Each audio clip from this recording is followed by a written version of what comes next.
નમસ્કાર મિત્રો, કલ્પના કરો સવારે જ્યારે લોકો ઊંઘમાંથી જાગે છે ત્યારે ઘરના દરવાજા બહાર રસ્તો નહીં પણ ચારેય તરફ માત્ર પાણી જ પાણી દેખાય છે।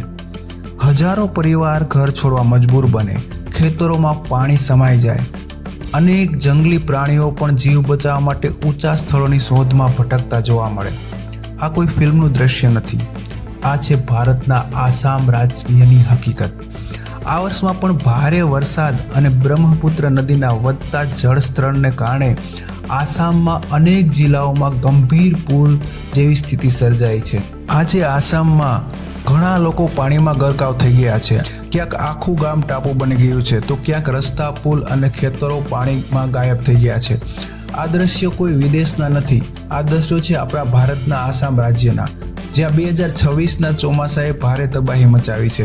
તાજેતરમાં સત્તાવાર આંકડા મુજબ 68 લોકો પોતાના જીવ ગુમાવી ચૂક્યા છે અને હજુ પણ લગભગ 4,45,000થી વધુ લોકો પૂરની અસર હેઠળ છે। તો આખરે આસામમાં દર વર્ષે આવું કેમ થાય છે?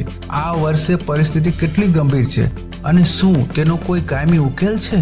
ચાલો આજે સમગ્ર ઘટના સરળ ભાષામાં સમજીએ। આસામમાં પૂરની શરૂઆત કેવી રીતે થાય છે? આસામની સૌથી મોટી નદી છે બ્રહ્મપુત્ર। આ નદી તિબેટમાંથી નીકળે છે, ત્યારબાદ અરુણાચલ પ્રદેશ થઈ આસામમાં પ્રવેશે છે અને અંતે બાંગ્લાદેશ તરફ આગળ વધે છે। ચોમાસા દરમિયાન હિમાલય અને ઉત્તર પૂર્વ ભારતના પહાડી વિસ્તારોમાં સતત ભારે વરસાદ પડે છે। આ વરસાદનું પાણી ખૂબ ઝડપથી બ્રહ્મપુત્રમાં આવી મળે છે। જ્યારે પાણીની માત્રા ખૂબ વધી જાય છે ત્યારે નદીના કાંઠા તોડી આસપાસના ગામો અને શહેરોમાં ફેલાઈ જાય છે। બ્રહ્મપુત્ર વિશ્વની સૌથી પહોળી અને સૌથી વધુ ગાદ ભરેલી નદીઓમાંથી એક છે। દર વર્ષે લાખો ટન રેતી અને માટી સાથે વહેતી હોવાનું નદીનું તળ સતત બદલાતું રહે છે। આ વર્ષ સતત વરસાદને કારણે અનેક જિલ્લાઓમાં પાણી ગરકાવ થયા, ઘણા ગામોના રસ્તા સાથેના સંપર્ક તૂટી ગયા, રાહત કેમ્પોમાં લોકો માટે રહેવાની વ્યવસ્થા કરવામાં આવી, ઘણા વિસ્તારોમાં શાળાઓ બંધ રાખવી પડી, કેટલાક વિસ્તારોમાં વીજ પુરવઠા અને પીવાનું પાણી પણ પ્રભાવિત થયું। પૂર માત્ર પાણી નથી લાવતું, તે સાથે લઈ આવે છે બેરોજગારી, ભૂખ, રોગચાળો અને ભવિષ્ય અંગેની અનિશ્ચિતતા। ખેડૂતોની મહેનતને પાણીમાં વહી જાય છે, દુકાનો બંધ થઈ જાય છે, બાળકોનું શિક્ષણ અટકી જાય છે, ઘણા પરિવારોને મહિનો સુધી સામાન્ય જીવન પાછા વળવા મુશ્કેલ પડે છે। મિત્રો, આસામમાં આવતું પૂર માત્ર એક સમાચાર નથી, આ લાખો લોકોને જીવનનો સંઘર્ષ છે।